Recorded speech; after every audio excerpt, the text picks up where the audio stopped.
Now more than ever, people need to go within and plug into that cellular memory, plug into divine source, detach as much as possible from the matrix. Hello again, everybody. This is James Bartley, and you're listening to Bartley's Commentaries on the Cosmic Wars. Today, I will talk about a few different subjects. Well, one of them will be the latest false flag Syrian government gas attack, chemical weapons attack on its own people. It's a replay of the 2013 false flag attack when rebels under the control of NATO and the West and the U.S.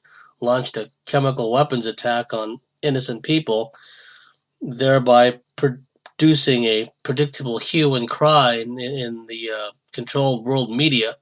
Well, today, unfortunately, a chemical weapons attack of some kind was launched on people, including children, in Syria, which the Western media was quick to blame on Bashar Assad, the president of Syria, and I will get into that in a moment, because I really believe it's an effort on the part of the powers that be to raise the ante, to raise the stakes, to shoot for all the marbles. This coming on the heels of the terrorist bombing of a train in St. Petersburg, Russia. So Russia is clearly behind the eight ball. The powers that be clearly want to turn this into a wider war, and I'll get into that in a little bit. I'm also going to talk about World War II history, real World War II history, not the canned, the good guys, wear white hats. We see the white hats, the white helmets in Syria these days, right? Because George Clooney has made a Netflix film documentary about the white helmets, and these guys are part of the whole PSYOPs intelligence apparatus there in the Middle East that's doing everything they can to blame everything on Assad so they can justify deeper military involvement. What I was going to talk about was aspects of World War II that your average establishment historian would not touch with a 10-foot pole. This is information that is readily available to anyone who seeks it out. It's there, yet not one of these establishment historians are willing to talk about these subjects. If they do, they just throw out the usual fog of war, friction of war, incompetence, mistakes, etc., etc., never suggesting for a moment that what I'm going to be talking about were deliberately planned, deliberately designed to prolong World War II, just as World War I was unnecessarily prolonged long enough for the Americans to get involved, and I'll get to that in a moment. I can't help but feel that Planet X, the second sun, Nibiru, whatever anyone wants to call it, is playing a role in this, in driving these events from behind the scenes. I've been looking at some of the video put up by some of what I consider to be the top Planet X, Second Sun researchers on YouTube. People like Prep Ozzy, who has made a number of videos, some quite compelling. I've seen some good Planet X video. I've seen Planet X, the Second Sun, with my own eyes. It's real. It's there. And we're having more and more seismic and volcanic activity around the world, not just volcanoes blowing their top and erupting, but spewing ash, spewing steam, which is maybe a precursor towards eruptions. We'll have to wait and see, but I think there's something like up to 60 or more volcanoes that are currently active right now. That's a lot of bloody volcanoes.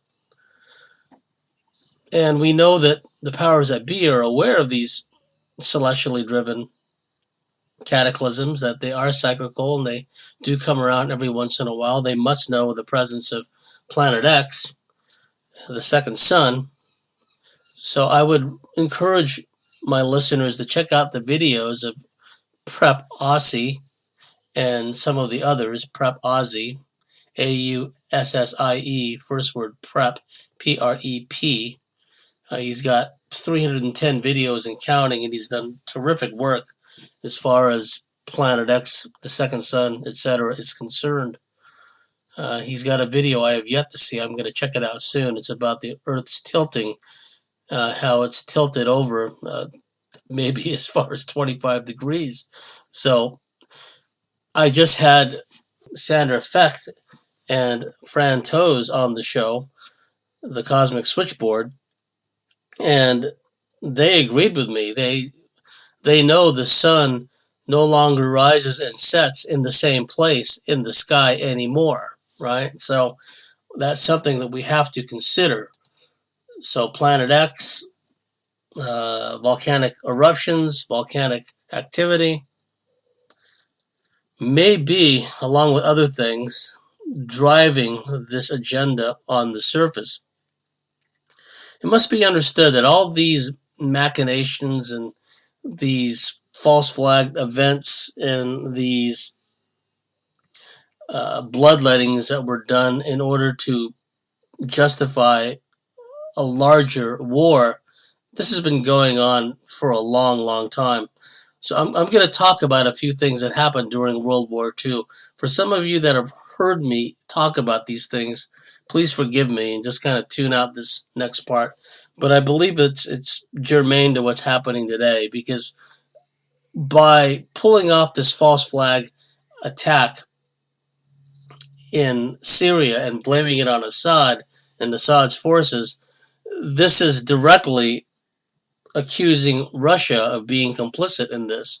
So I'm going to delve into a bit of my own analysis about the false flag Syrian gas, poison gas, sarin nerve agent attack. It's being incorrectly, unfairly, falsely blamed on Assad. Really just a justification to expand the war in Syria and perhaps embroil Russia and maybe even China in a larger war. Again, like I said at the outset, it seems to me that the children that are in the pictures, they're really children and they're really dead. This doesn't seem to be one of those hoaxed events where no one was killed. There were just a bunch of false flag, crisis actors running around acting hysterical or screaming into cell phones. This seems to be an event that has cost the lives of real people and real children. And then to up the ante further, they went and claimed that some of the hospitals where these victims were being treated was struck by an airstrike or airstrikes using rockets on the hospitals. Again, completely unsubstantiated. There's absolutely no proof about this at all. Okay, World War II. Operation Husky in July 1943, 15th Army Group under British General Harold Alexander, comprised of two armies, the British 8th Army under General Bernard Montgomery and the U.S. 7th Army under the command of General George S. Patton, Jr. Long story short, the Italian forces, with some exceptions, but the Italian forces were pretty much rolled up by the Americans and the British and the Allied British troops, because 8th Army was a polyglot army. There were troops from a number of different nations there. But after the Italian troops were defeated, the German troops that were made up the core of the garrison, the defense of Sicily, they put up a stout resistance as usual, and then they were backed up into the northeast corner of the island of Sicily. And then for 6 days, they conducted an evacuation, and they pulled out all their heavy equipment, their tanks, artillery pieces, vehicles, etc. Something like 100,000 German troops, an entire Panzer Corps, along with support units, escaped Sicily rather. Now, what should have happened was the Royal Navy under Admiral Cunningham and the Allied Air Forces should not have let that happen. They should have completely stymied any attempt of the Germans to escape. But that didn't happen, and most establishment historians are completely silent on this. There's not been many establishment historians who have taken Admiral Cunningham, the British admiral in command of the Mediterranean fleet, to task for allowing 100,000 Germans to escape across the Straits of Messina, which is a narrow waterway that separates the toe of Italy from Sicily. The Germans should have been bottled up in Sicily. The Royal Navy should have had every available ship, and they even had aircraft carriers in the Mediterranean. They should have been tasked with attacking the Germans as they attempted to escape. They created a ferry service with their ships and their boats, and they got 100,000 veteran, outstanding combat troops from Sicily into Italy, across the narrow Messina Strait, the Straits of Messina. Where was the Allied Air Forces? Where were the why wasn't the American and the British forces on the ground just hammering, the Germans bottled up in their pocket? There should not have been that many Germans who have escaped, but they did, 100,000, and then that Panzer Corps played a key role in the defense of Sicily. That's a whole nother story. So when these issues are brought up, the standard establishment refrain is, the fog of war, the friction of war, which is just is Clausewitz, the German military theoretician, taking his comments about the fog of war, the friction of war, completely out of context. And then when that fails, they use the old incompetence excuse. It's always incompetence, right? 100,000 Germans, along with their heavy equipment and their tanks, just escape. And they're not prevented by the Royal Navy, the Air Forces, right? So keep that in mind. And then you have the Italian campaign, a completely pointless waste of life and waste of time and waste of property. But it served the purpose of tying down large numbers of Allied troops in the Italian peninsula, which was ideal for defensive purposes. The German commander-in-chief in Italy was a Luftwaffe, i.e. Air Force General, Field Marshal Albert Kesselring, who turned out to be a defensive genius, and he had a whole bevy of outstanding combat commanders, German combat commanders, veteran German combat commanders, and veteran elite formations that made up the bulk of his forces in Italy. And what's germane to our story is not only the whole fact that Italy was a complete waste of time, and it was decided at the highest levels to commit Allied troops into Italy precisely to keep them tied up there, precisely so they couldn't form a second front in France on the French coastline at the time. It's a whole nother story of why the original plan to invade France was set for 1943, but because they sacrificed thousands of Canadian troops and some American troops, it was the first operational deployment of the Rangers, U.S. Rangers in World War II at the raid on Dieppe, France. That was done specifically to quiet the Americans who insisted on an invasion of France in 1943. And you have to read the book by General Albert Wedemeyer. In General Albert Wedemeier's book, Wedemeyer Reports, ! He talks about how the British had conspired to dissuade the Americans from a 1943 cross-channel assault onto the French mainland and postponed it a year to the now famous D-Day, June 6, 1944.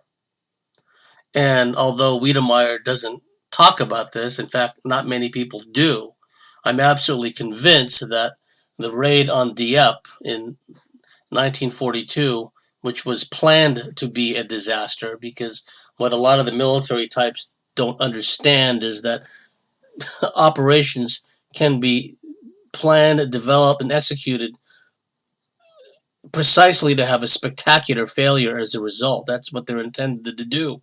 And so that happened in Dieppe in 1942. And then the British were able to point, oh, look, we're just not ready to invade France in 1943, so we need to postpone that. Better yet, instead of invading France in 1943, let's invade North Africa, Sicily, and then, Italy. Actually, yeah, North Africa was 42, November 42, Sicily, July 43, and then Italy in September 43. And then the troops got bogged down in Sicily, mountainous terrain, peninsula, horrible, horrible leadership on the Allied side in the Italian campaign. But the point of relevance for this discussion, or this monologue rather, is that at some point the Italians decided to call it a day. The Americans had sent a secret team via submarine, HMS Serapis, disgorged General Mark Clark and a few others. General Maxwell Taylor, who was a colonel at the time. Later he would become part-time commander of the 101st Airborne Division. He was a counsel on foreign relations, remember. Anyway, this secret team had landed in Italy prior to the invasion of Italy in Salerno in 44 and negotiated with the Italian government to basically surrender, have an armistice, so the Germans would fight alone in the Italian peninsula. Well, that's what would happen. The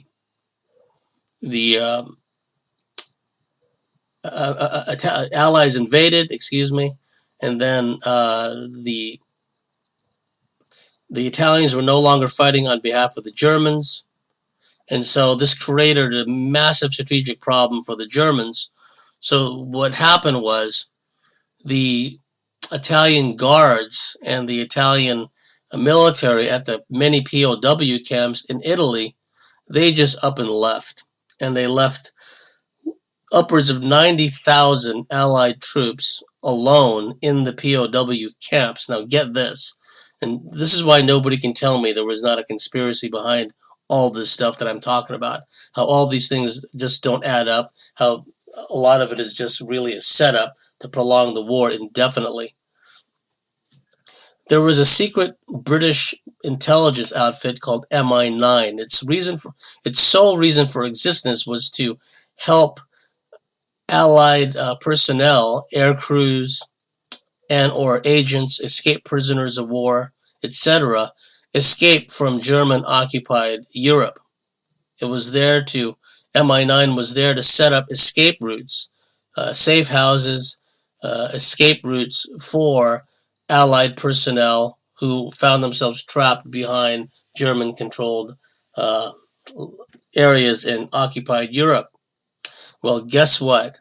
Through the BBC, a representative from MI9, remember the same organization, a secret organization that had been set up to help Allied personnel escape German-occupied Europe. Well, MI9 went on the BBC and in the clear broadcasts to the senior British commanders of the troops that were left unguarded, the POWs left unguarded by the Italians when the Italians decided to basically have an armistice with the Western Allies. And MI9, through the BBC, ordered the senior British commanders to keep the POWs in the camps and to post armed guards to prevent the British troops and Allied troops of all different nations from leaving the camps. right? This defies any kind of logic whatsoever, but only makes sense if you look at it from a deep state perspective, right?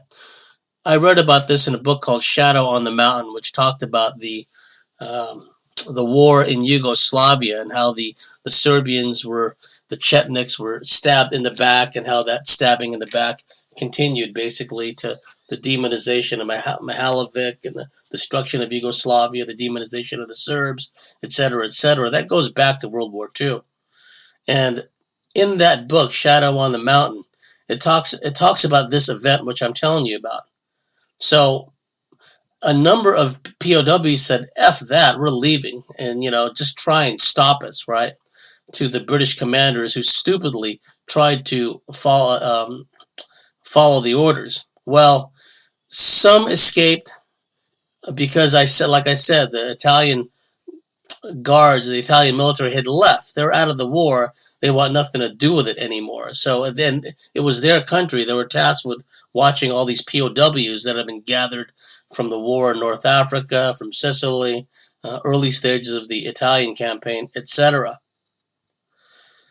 But a significant number of those British officers followed those orders from MI9 and posted armed guards and kept the POWs in the POW camps in Italy, upwards of 90,000 of them.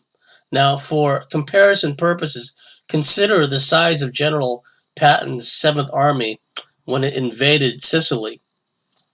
About 95,800 men, combat troops as well as support troops, rear echelon troops, supply troops, all up about 95,800. So there were 90,000 POWs that were held in these camps that have been deserted by their Italian military guards, because for them the war was over. But these stupid British officers dogmatically followed the orders from MI9, a supposedly secret organization issued through the BBC, right? Okay, long story short, then what happened? Those British officers, they posted guards and they kept a lot of the prisoners in the POW camps.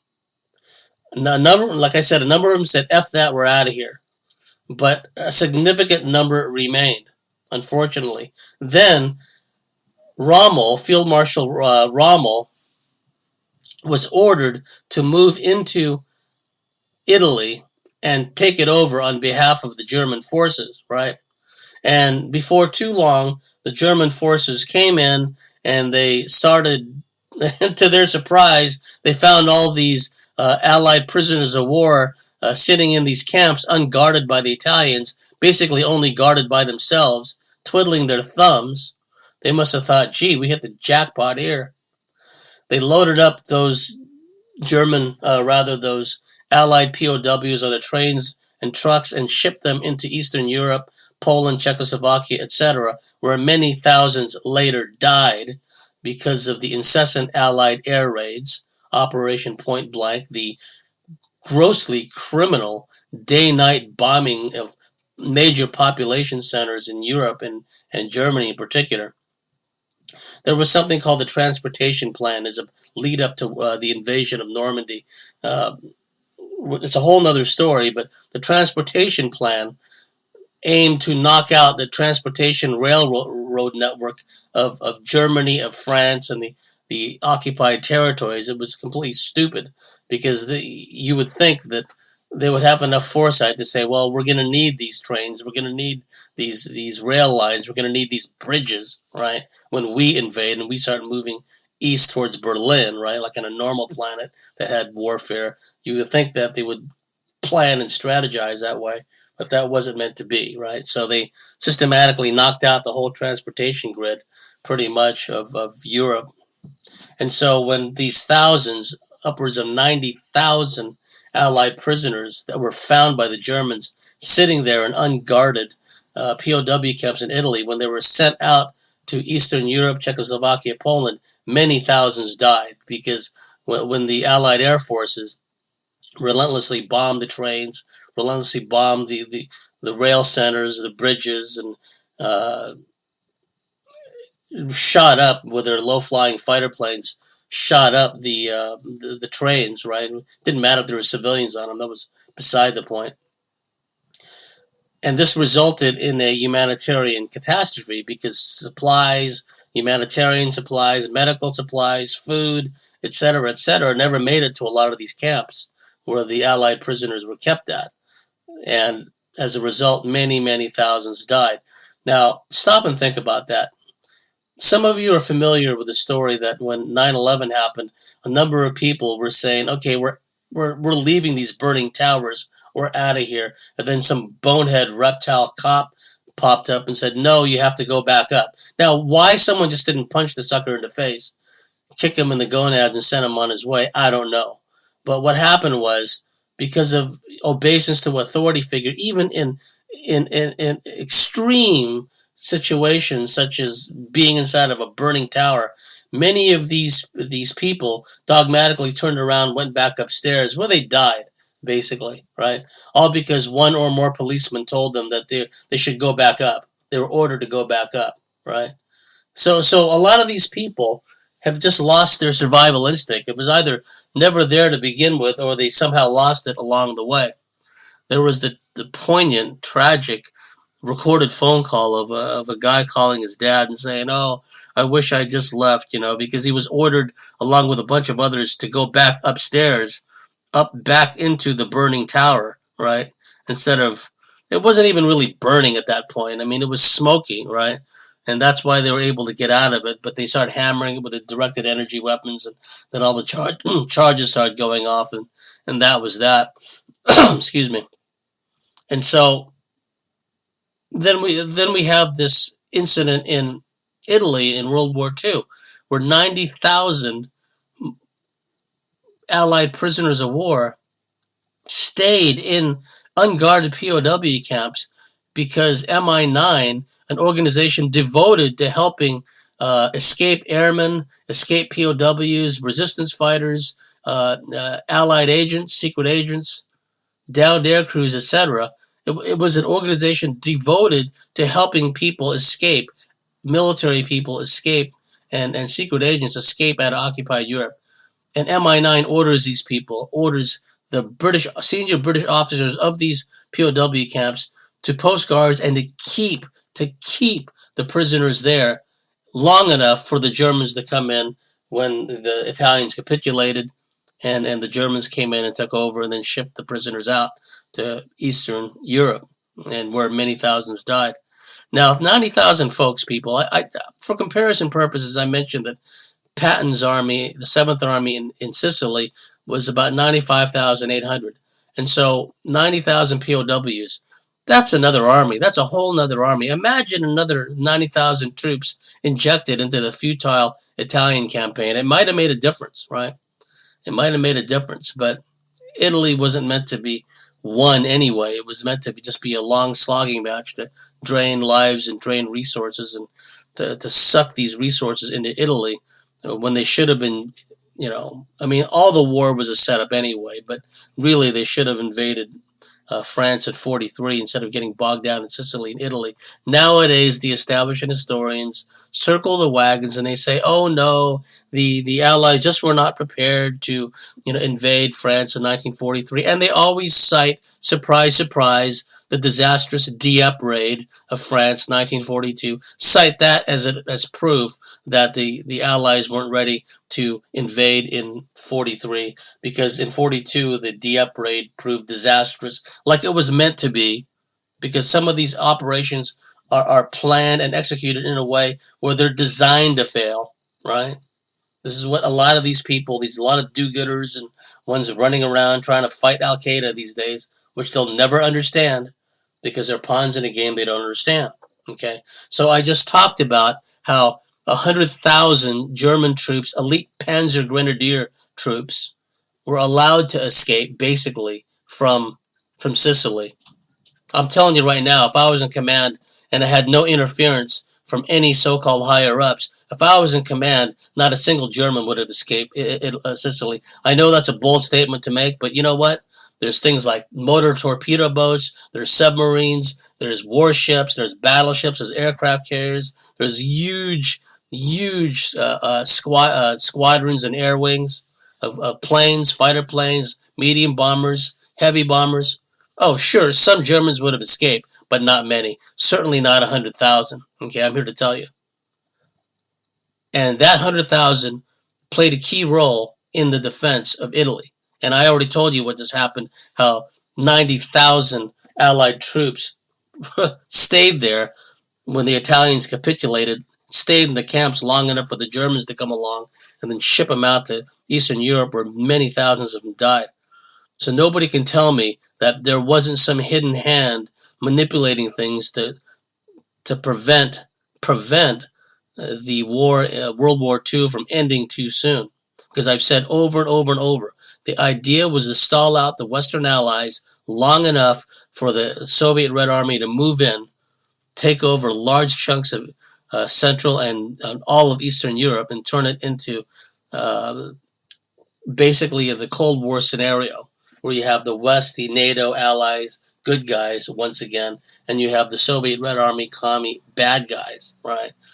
Oppo sames, as David Icke says, two sides of the same coin.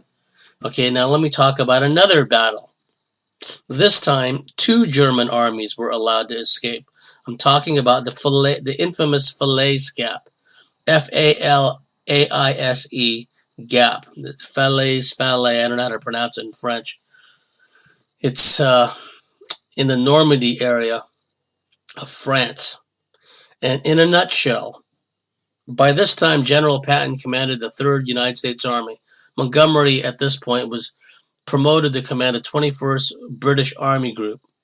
And one of the armies was a British army. There was another army that was a Canadian army.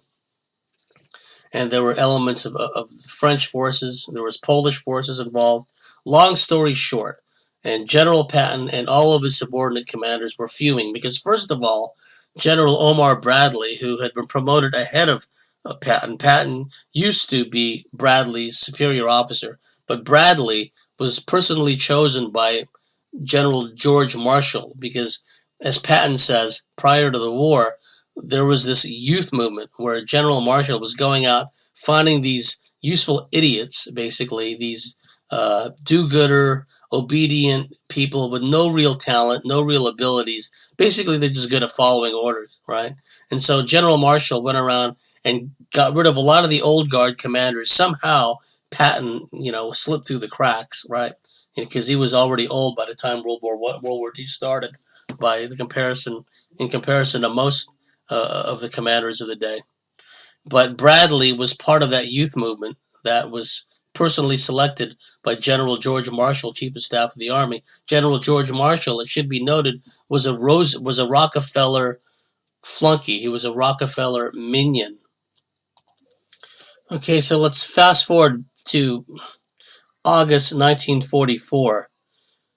The Americans and the British have 2 entire German armies, the 7th Army and the 5th Panzer Army, trapped in the Falaise pocket. Now, when the Germans trap hordes of Soviet Red Army troops in a pocket, many times in the initial stages of Operation Barbarossa, the invasion of Russia, the Soviet Union, the Germans would encircle and bag 100,000, 200,000, 300,000, 400,000. Just look it up, Vyazma pocket. Look up all these different pockets in which the German forces encircled hundreds and hundreds of thousands of Soviet Red Army troops in the early stages of the war.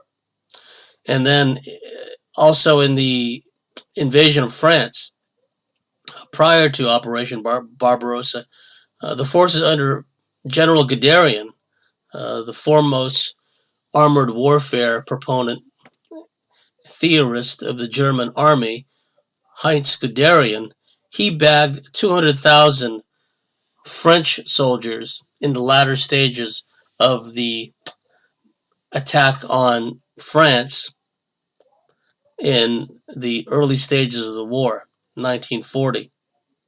So why is it that the Germans can encircle and trap and capture hundreds of thousands of Frenchmen and several hundred thousands, going into the millions of the Russian USSR troops. How come they can bag all these troops and not allow many to escape? But the Allies seem to have this problem in World War II. 100,000 escaped from Sicily, like I mentioned earlier, and then the Falaise Gap, where Patton was basically prevented from doing what he wanted to do, which was seal the deal, close the bag, and prevent the Germans from escaping. Everything possible was done to slow Patton down, to the point where he was basically ordered to give up his fuel rations to Montgomery, his arch rival, even before the Falaise Pocket formed. General Omar Bradley, this is the point I was making earlier, he was one of the part of the youth movement that was chosen by General George Marshall, the Chief of Staff of the Army. And Marshall was an arch conspirator, intimately involved in setting things up so that the Japanese can bomb Pearl Harbor. Omar Bradley, was junior to Patton, far junior to Patton. Patton was many years ahead of him in seniority and experience. Patton was the boss in North Africa. He was the commander of Bradley. He was the commander of Bradley in Sicily. And what they did was they jumped Bradley, promoted him over Patton, and suddenly Patton has to answer to Omar Bradley, remember, a Rockefeller minion, because he was chosen by George Marshall. George Marshall, again, was an arch intriguer, intimately connected to setting it up so the Japanese can attack Pearl Harbor.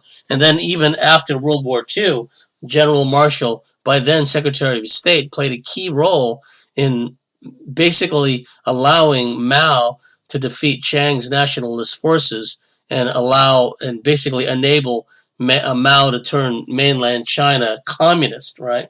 That's a whole nother story. And so this Rockefeller minion, this Marshall minion, mediocrity named Omar Bradley, winds up being promoted over Patton. So even before the Falaise Pocket was formed, with the two German armies trapped within it, should have been trapped within it, Bradley was ordering Patton to send a large chunk of his forces southwards to capture the ports in Brittany. That was a diversion of effort. And Patton used to get into ferocious arguments with one of his top field commanders, General John Wood, commander of the legendary 4th Armored Division. General John Wood says, we should be going east. Now, of course, Patton was not stupid. Patton knew that, right? Of course, all the forces should be going east. But he had to play the game and follow Bradley / Eisenhower / Churchill's orders, basically. Churchill and Marshall and all those clowns. And so a large part of Patton's army was diverted in pointless offensive operations into what was already becoming a backwater to the south and to the west. Large ports like Cherbourg. At one point, Patton's own Air Force, the 19th Tactical Air Force under Major General Otto Weygand, was pulled out of the fight and sent off to aid in the Battle of Cherbourg, which was a siege situation. It was already a backwater. The Allies didn't need it as a port, right? It was just a way to divert resources, men, air forces, material, etc., etc. All the forces should have been going east. You don't need an atlas or like a globe to know that if Berlin is to the east, that's where your forces should be going. But no, Bradley was ordering Patton to send his troops to the west and to the south. Patton didn't like it. He had to go along with it. Got into ferocious arguments with the aforementioned Major General John J. Wood of the 4th Armored Division. He was forced to relieve Wood, unfortunately, because Wood spoke his mind, unlike a lot of American commanders today who just do what they're told. General John Wood, outstanding combat commander of the legendary 4th Armored Division, was relieved by Patton. Patton hated to do it, but, because Wood was raising some serious questions. Why are we sending our forces to the west and to the south when we should all be going pell-mell for the east? Because that's where Berlin is, right? Well, go figure. Anyway, all that happened before the formation of the Falaise Pocket. So picture this: two entire German armies, the 7th Army and the 5th Panzer Army, are trapped in this area around the French city of Falaise, and the British, spearheaded by the Canadians, converging from the north, and the Americans coming up from the south. If the two forces met, that means they would encircle two entire German armies, and basically that would be the end of the war in the European theater of operations. It would have been over at that point, but no. The infamous stop order.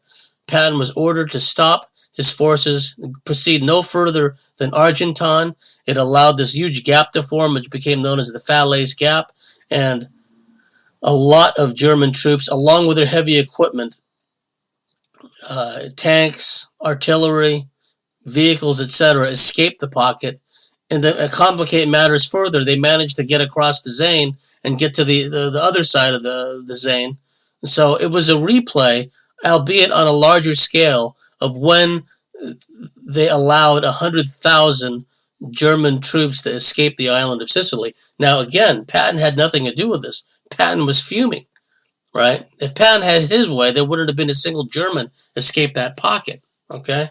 See, the point I'm making is that even in wars that were conned into thinking are good wars, World War II is an example, a classic example. There is this established historian, Studs Terkel, who wrote a book called The Good War. And his thesis was that the Nazis, Hitler, yada, yada, yada, saved the world for democracy, etc., etc. And it was the good war. That was the title of his book, The Good War. There is no good war, because the wars only benefit the Draco, reptilian, Orion empire. That's what's really going on. The mantis beings, all these different interdimensional beings, all the loss of life and all the slaughter and all the mayhem feeds this archontic system and this harvesting, recycling scam, right? And it's high time the human race wakes up to this. For crying out loud, it's only 2017. Take off the blinders already, okay? So stop and think about that. That's just one. There's more examples, folks, okay? Because Patton could have won the war. I want you to stop and think about this. Patton could have won the war in early August 1944 in France. There were still the Germans and the Soviets involved in the titanic struggle in the East. That was where World War II was really won. Was the Soviet Red Army battling the cream of the Wehrmacht. The Wehrmacht means armed forces. There's a lot of historians who think Wehrmacht means the German army. No, the German army was the Heer, H-E-E-R. The German Wehrmacht is like the armed forces, Army, Navy, Air Force, right? So, but the Wehrmacht, mostly the German army, the bulk of it was in the East fighting the Russians, the Soviets, rather.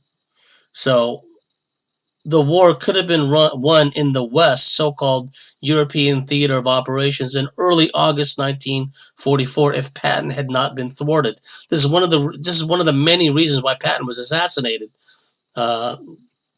in early December 1945, because he had vowed to return to the United States, resign his commission, and spill the beans. And that wasn't the end of it. The deliberate manipulation to allow two German armies to escape a pocket. Remember, I just said that the German army made a habit of encircling hundreds of thousands, up to several 100,000 Soviet Red Army troops in the early stages of Barbarossa. Guderian, in the invasion of France, 1940, he in his particular army, he bagged 200,000 French. So if they can do it, the Germans can do it, why couldn't the Americans, why couldn't the British? Well, the Americans wanted to do it, but Bradley ordered Patton to proceed no further than Argentan. It had created this gap at Falaise that allowed the Germans to escape. And those two armies the German 5th Panzer Army and the German 7th Army later played a key role in the so-called Battle of the Bulge, because they were two of the armies that were involved in the German counterattack in December 16th, 1944 in Belgium and Luxembourg, right? That was a whole nother setup, right? They knew that attack was coming. So it didn't stop at Falaise. Later, in September 1944, 6th Army Group Commander General Jacob Devers was prevented from achieving a significant breakthrough, which again may have ended the war in the West in September 1944. He was ordered directly by Eisenhower to not exploit his breakthrough, right? Patton talked about this as well. And then you have November into December 1944, the Hurtgen Forest, where regiment after regiment was fed into a meat grinder known as the Hurtgen Wall, the Hurtgen Forest. There was 50,000 trained veteran combat German troops in the Hurtgen Forest. The forest had no strategic value whatsoever. They didn't need to go in there, but they did, and they sent troop after, regiment after regiment, division after division. 50,000 casualties later, right? And it was only the intervention of Major General James Gavin, who was the only senior American officer to speak up about what a waste of life it was, that they finally basically called off the offensive in the Hurtgen Forest, because they were preparing for the German counterattack in the Ardennes region, which they knew was coming. So it's just one scam after another scam after another scam. And look at the Battle of the Bulge. 75,000 American troops killed, wounded, and missing. That's just American troops. That's not British. That's not counting Canadian. That's not counting Polish. That's not counting all the civilians that were killed. Oh, we always forget about them, don't we? Right? 75,000 Americans killed, wounded, and missing. And there's still some people out there that don't think that they would actually murder 3,000 of their, quote-unquote, their own people at 9/11. That's a drop in the bucket. 75,000 U.S. troops killed, wounded, and missing in an offensive that the Allied High Command knew was coming. Let me tell you how much of a scam this is. The Undersecretary of War, Robert Patterson, was visiting SHAEF, Supreme Headquarters at Allied Expeditionary Force, Eisenhower's headquarters, actually. And he was being briefed by Eisenhower, Bradley, and all these other Rockefeller minions. And Undersecretary of War Robert Patterson wrote in his diary, this was in his diary, he said that at one point Eisenhower showed him a map of where, and showed him an outline of where they expected the Germans to attack and the expected depth of the penetration, where and when. Remember, intelligence is always about determining the intentions and capabilities of an enemy. And so, right off the bat, that tells you, if Eisenhower showed Undersecretary of War Patterson on a map where the Germans were going to attack in mid-late December and how deep they expected the penetration to be, okay, that's knowing the intentions and capabilities of the enemy, right? And the apologists for Eisenhower say, well, the Siegfried Line, which was the main German defensive line in Western Europe, was a tough nut to crack. With the Germans counterattacking, this means the Germans had come out from behind the Siegfried Line. They were out in the open. Now we can get them, yada, yada, yada. And you often hear his establishment historian, apologist, and Eisenhower official biographer Stephen Ambrose talk about this. Stephen Ambrose also wrote the Band of Brothers book, which they made into a TV show.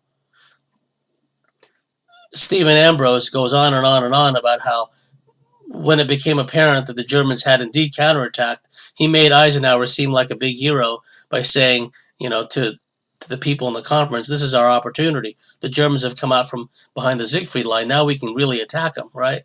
Nonsense. They knew the attack was coming. They let it happen.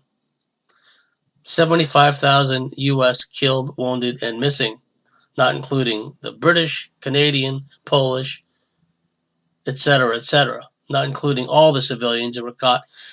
What was interesting about the civilians, too, prior to the German counterattack in December 16, 1944, excuse me, the citizens, the civilians in the Ardennes region of Belgium, that whole area of Belgium and Luxembourg, they were boarding up their homes, they were boarding up their shops, and they were leaving because they knew the Germans were coming. But somehow, Allied intelligence didn't know they were coming. You see, it's completely ridiculous, folks, right?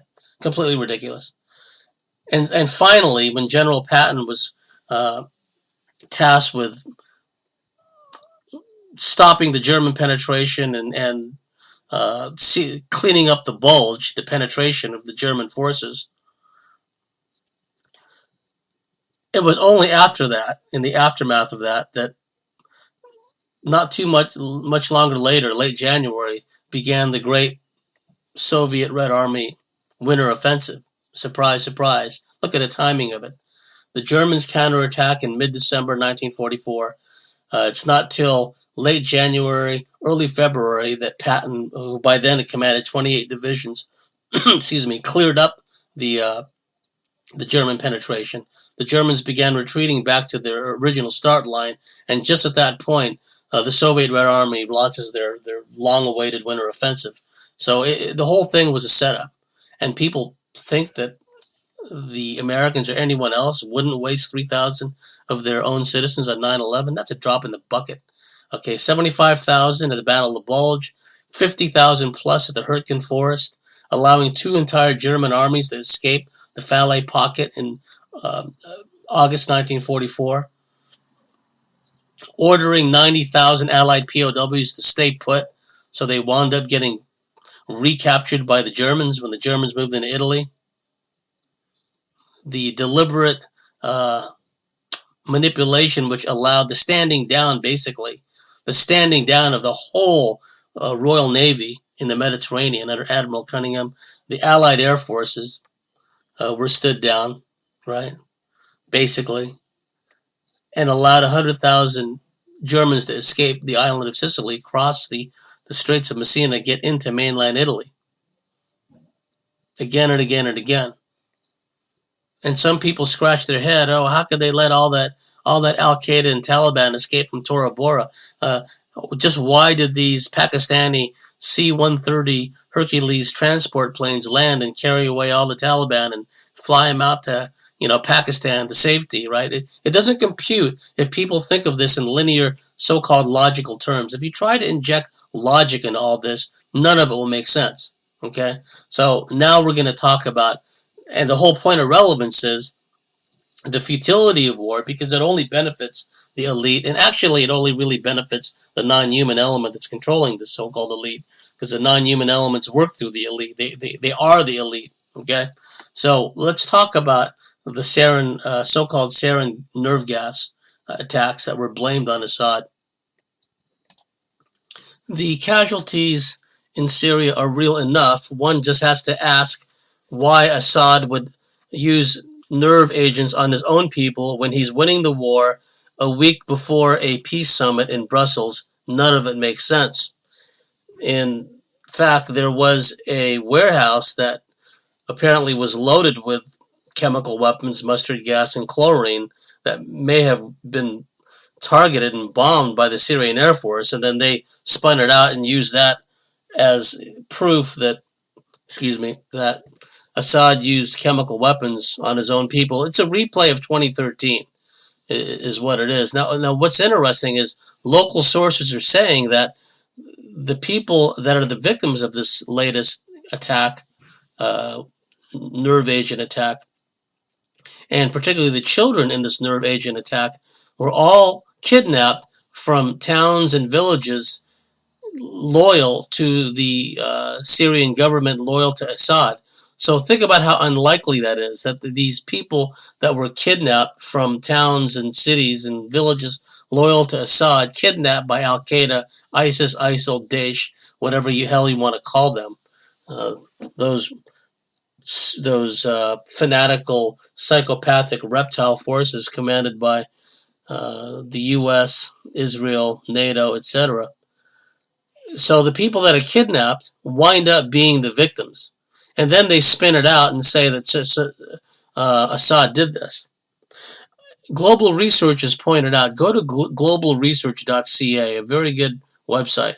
They point out one of the pictures, is at least one of the pictures they showed was a complete bogus picture, absolute proof that the sarin gas was not used, sarin nerve agent was not used, because they point out that the people there that were helping the victims were touching them and carrying them with their bare hands. They were not wearing protective gear.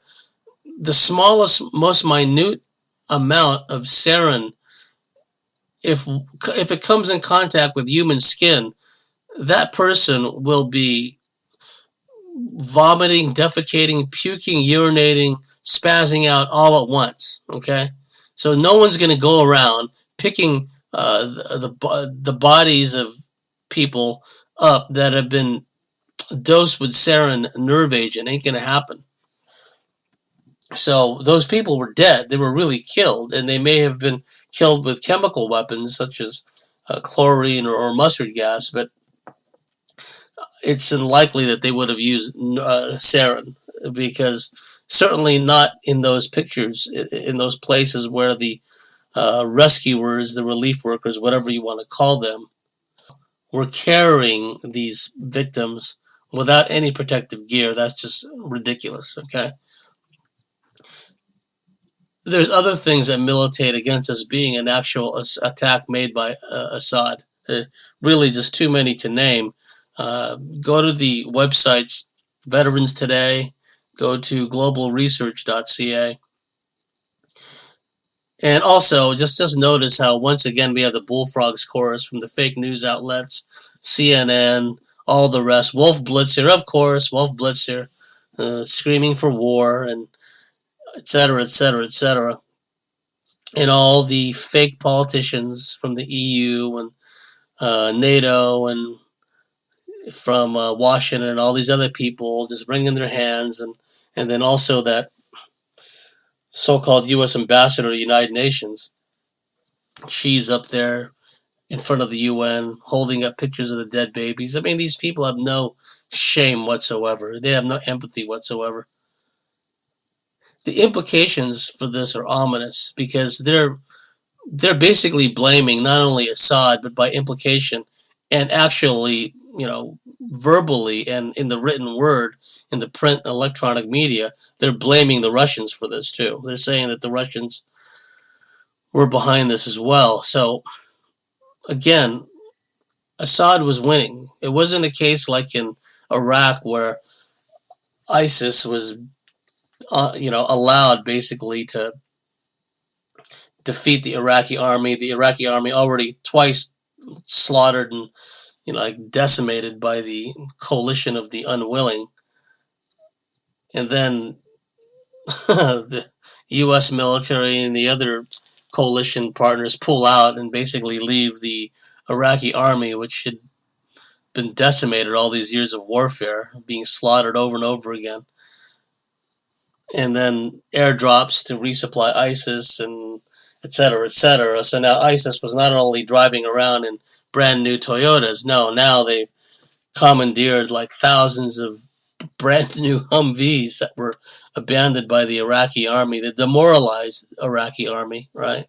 And could you blame them for being demoralized after all this time? So that wasn't happening in Syria because of the decisive influence of the Russians and the stalwart military operations and execution of the Syrian military. Let's not forget that they've, really made a stalwart effort at beating back these ISIS, ISIL, Daesh, whatever you want to call them, rebels, right? NATO, U.S. supported. And Assad was winning. He'd gotten back some key cities, some key towns, key terrain, despite, all the airstrikes from the NATO forces. And suddenly, he's going to screw all that momentum up by gassing or using nerve agents on his own people.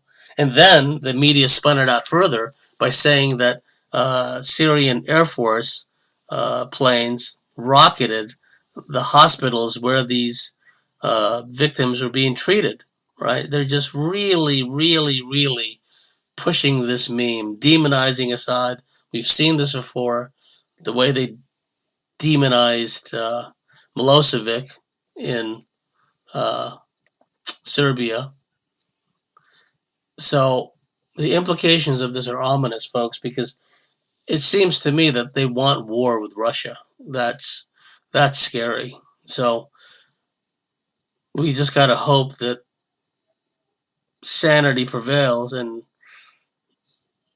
we have help from somewhere, from on this planet, from underneath this planet, from above this planet. Not that we're giving our power away, mind you, mind it, but there are forces that don't want all this crap to happen. All right, we just got to hope that at some level there's some intervention to kind of throw a spanner in the works to keep all of this from spiraling out of control, because this whole thing, the whole thing could go nuclear in no time flat. Imagine if NATO launched an airstrike and killed like dozens or hundreds of Russian advisors and soldiers and civilian personnel. You know, Putin can only take so much. He's under pressure from within. If he keeps rolling over and letting them get the better of him, that's going to cause all kinds of internal turmoil for Putin. He's going to have to do something, right? So up till now, Putin has played a deft hand. He's not overreacted. He's taken a cautious approach. We just got to hope that this thing doesn't spiral out of control. I mean, they're already openly talking about war with North Korea. And see, Americans in particular are so ignorant about their own history, right? They allowed MacArthur to go into North Korea after the Incheon landing, September 1950, and then the breakout from the Pusan perimeter. Basically routed the North Korean forces and sent, most of them retreating behind, back into North Korea. There should not even have been a 38th parallel. The division of Korea into a North and South Korea at the 38th parallel was decided at one of these big conferences in World War II. I can't remember if it was the Yalta Conference, Tehran, Casablanca. It was at one of those that they decided to, I guess, throw a bone to the Russians, right? But really it was to advance a long-term agenda to voluntarily allow the Russians to move in, occupy North Korea, and stop at a 30th parallel, and then the Americans and the so-called allies would control South Korea up to the 38th parallel. So that automatically set the stage for the Korean War. The late, great L. Fletcher Prouty talks about how he was in Okinawa at the time of the surrender of Japan. And Okinawa was being used as a massive supply dump in preparation for, it was never going to happen for a variety of reasons, mostly because it was unnecessary, but for a projected invasion of Japan, which the powers that be knew was never going to have to happen. Because Japan was already on its knees. They didn't need to drop those nukes on Japan. That was just an excuse. That was being wise after the fact. Establishment historians say to this day that dropping those nukes on Japan saved 1 million American lives. That whole line was just a lie made up by the ghostwriter for Skull and Bonesman Henry Stimson, who was interviewed by the Saturday Evening Post, I think it was. And it was an article. No, it was an interview. It was an article supposedly written by Henry Stimson, Secretary of War, Skull and Bonesman, actually ghostwritten by Harvey Bundy, who was the father of McGeorge Bundy, Skull and Bonesman, National Security Advisor under Kennedy, and also father of the other brother, other son, Bill Bundy, CIA case officer, Far Eastern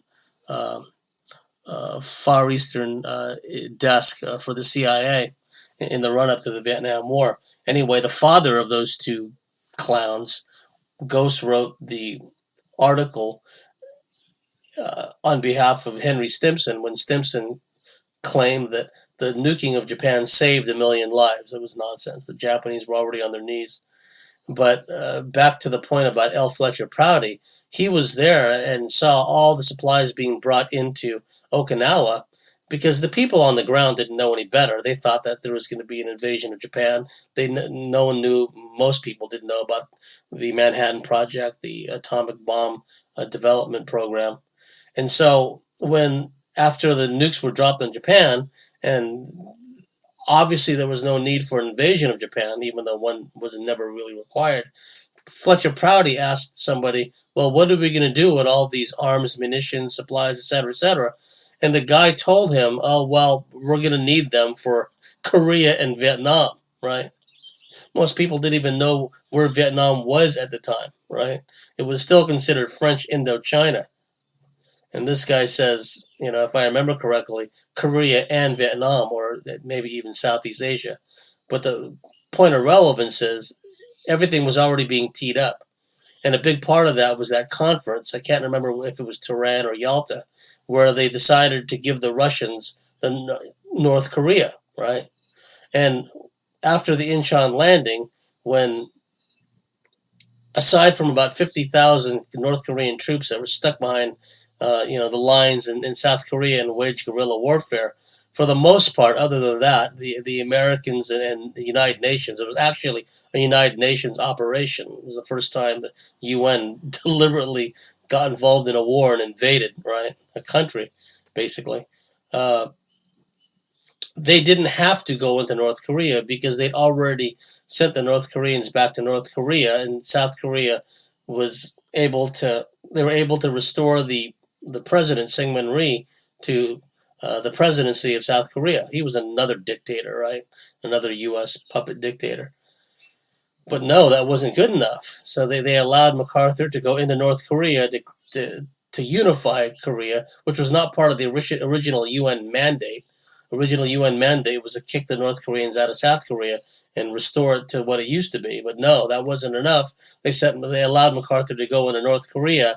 MacArthur made a number of strategic blunders, long story short, but the Chinese eventually intervened, hundreds of thousands of them, swarming down from Manchuria, right?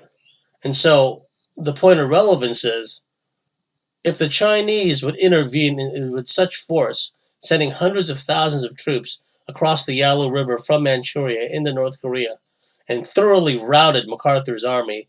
Actually, it was the 8th Army, commanded at the time by General, he was one of Patton's corps commanders in World War II, died in a motor accident, then he was replaced by General Matthew Ridgway.